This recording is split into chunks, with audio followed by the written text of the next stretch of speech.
People think that the courts favor women. The courts favor men.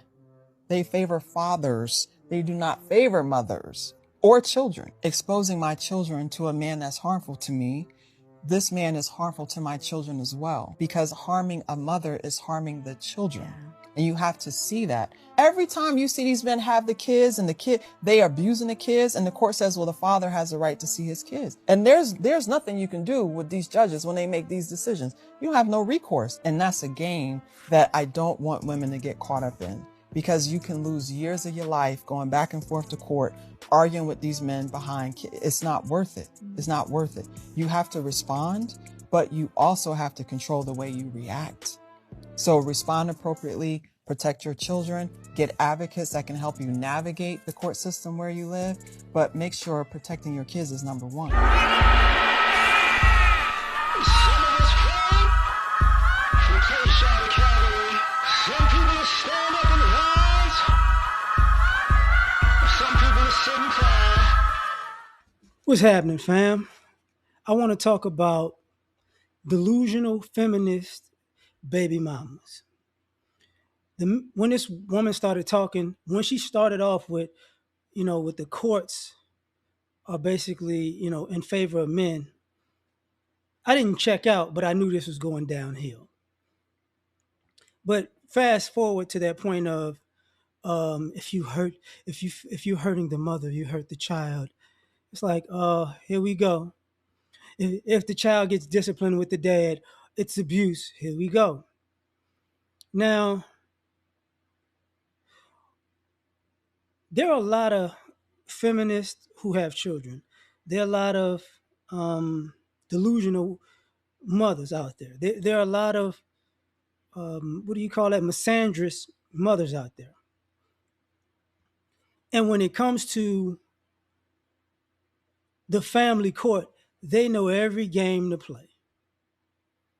So the court is not in favor of fathers because the court enables the games. And why I say it's a lot of games is because she basically stated the game.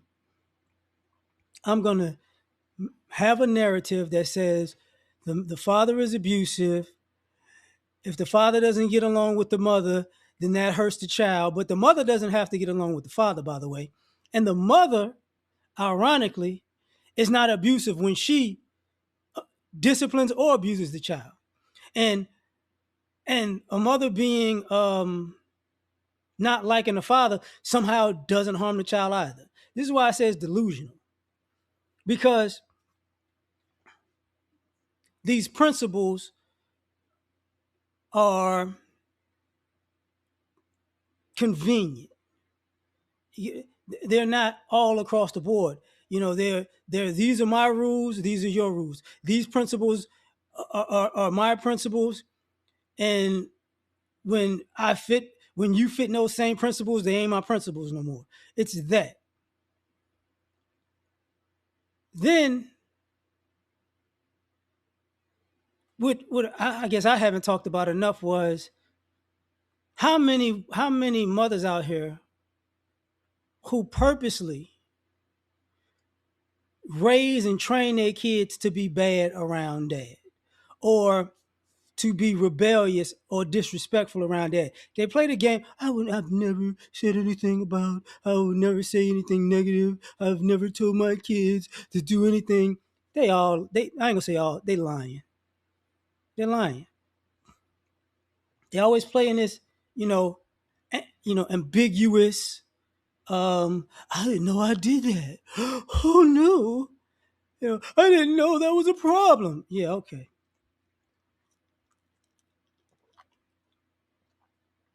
Telling kids stuff like, you don't have to listen to anybody but me.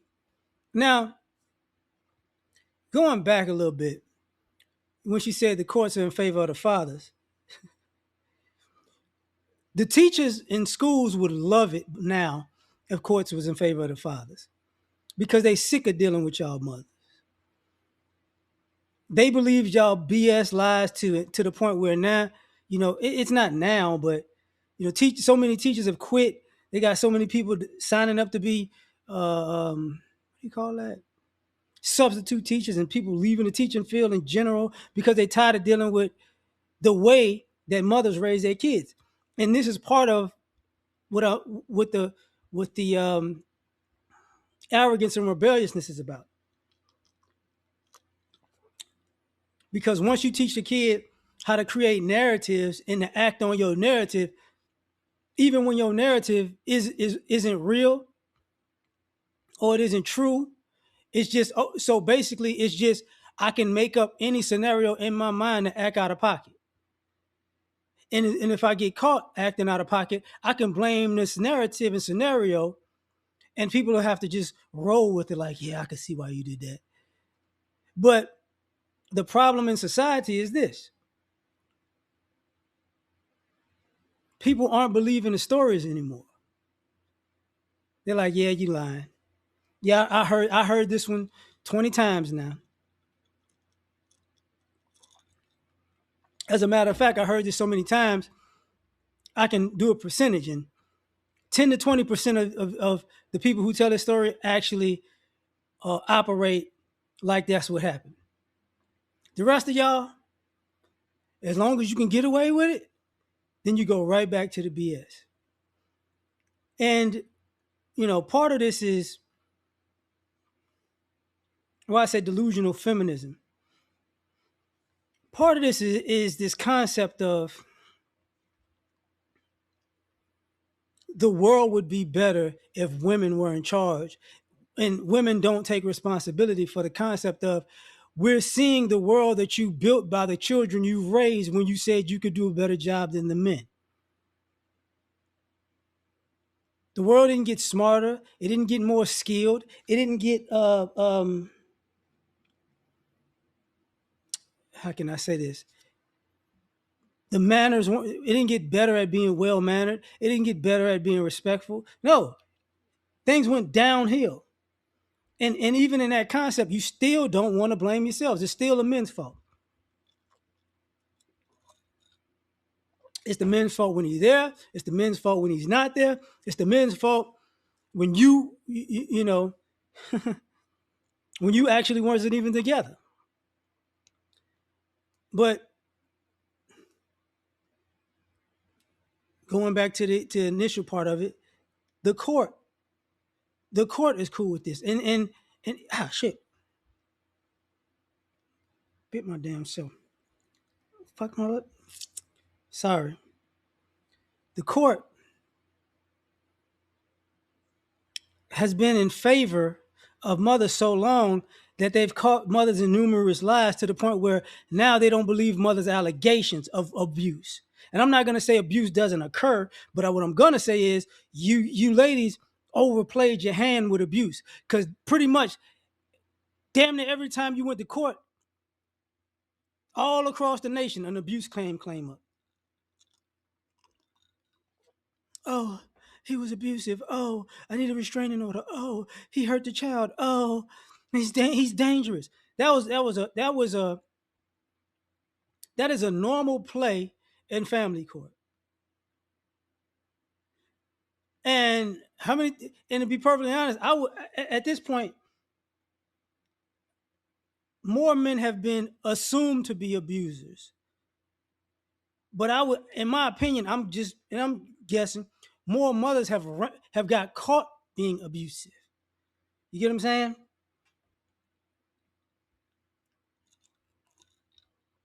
Because y'all can't cut it off. Y'all can't cut it off.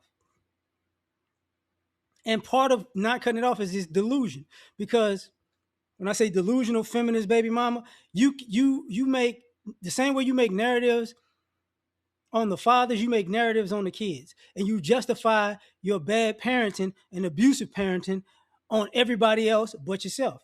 This is why a lot of times you see a lot of adults have a moment where either they confront their mother or they talk about how their mother can't handle being confronted, or they just leave their mother altogether. Because everybody believed the lie.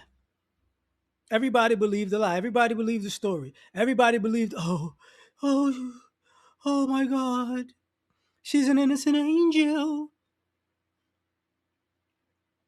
until 1 lie, 2 lie, 10 lie, 20 lie, 50 lie, 100 lies, get caught. And it got to the point where, so what I'm caught. I'm just going to do me anyways. And this even goes to the court. This has been a thing with the courts. The courts have caught women numerous times lying, and it just, well, okay, we caught her this time, and we caught her the other time, and this is a pattern. We caught her again, but like, you're gonna have to, the next time you catch her, it's gonna count. The 5th time we catch her is gonna count, but she has to do exactly the same thing we told her not to do that she said she did.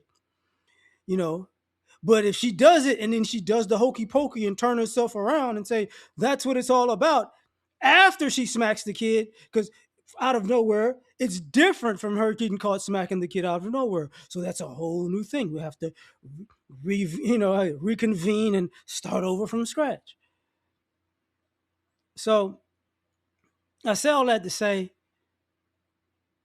y'all come up with these stories and it's unbelievable, because society has seen what it actually is. And you can't change that. But I'm going to leave it at that. Catch you on the next one. Peace.